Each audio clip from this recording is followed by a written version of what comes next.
In the recording about internal and external validity, I mentioned they can help us think about alternative explanations for the results. Up to this point, though, I haven't explicitly said, here's how we explain the results of a study. So before I talk about alternative explanation for the results, it might be helpful if I talk about that a little bit. When the study uses an experimental design, the results are typically explained in terms of the influence of the independent variable.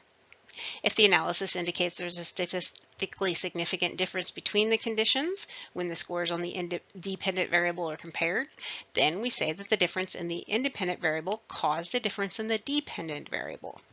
If there's not a statistically significant difference, we say the difference in the independent variable did not cause a difference in the dependent variable. As you've probably gathered, it's a little trickier to explain the results of a non-experimental study. That goes back to the idea that correlation does not equal causation.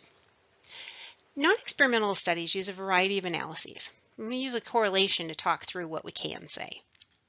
The four plots I circled in this slide are what we would consider to be strong correlations. In other words, the effect size would be meaningful. We'll also assume they're statistically significant. In those cases, we would explain the results by saying that there's a relationship between the variables, such that the difference in one variable is related to the difference in another variable. That's it.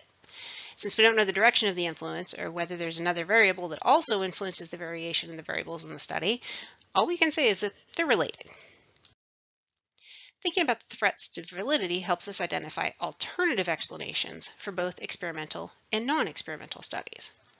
For example, if the process of assigning participants to conditions in an experiment created differences between groups, a selection threat, a difference in the dependent variable can be explained in terms of the influence of the independent variable, or the difference in the dependent variable may be because the groups were different before the study manipulated the independent variable.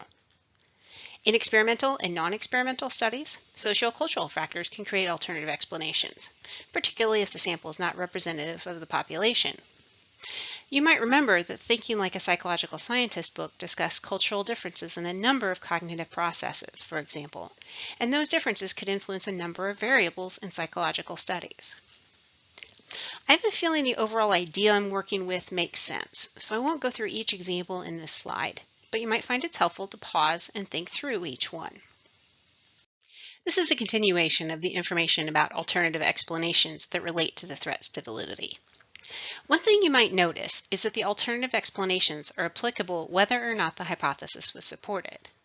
In other words, some are alternative explanation for differences between groups or for a relationship between variables, while others are an alternative explanation for similarities or lack of relationship. Thinking about the alternative explanations for the results of the study helps us consider how these results add to our knowledge, both in terms of what we know and what we don't know. Non-experimental studies typically have many more alternative explanations than experimental studies, but we still need to think through the possibilities regardless of the design of the study. The threats to validity provide a helpful starting point for that process.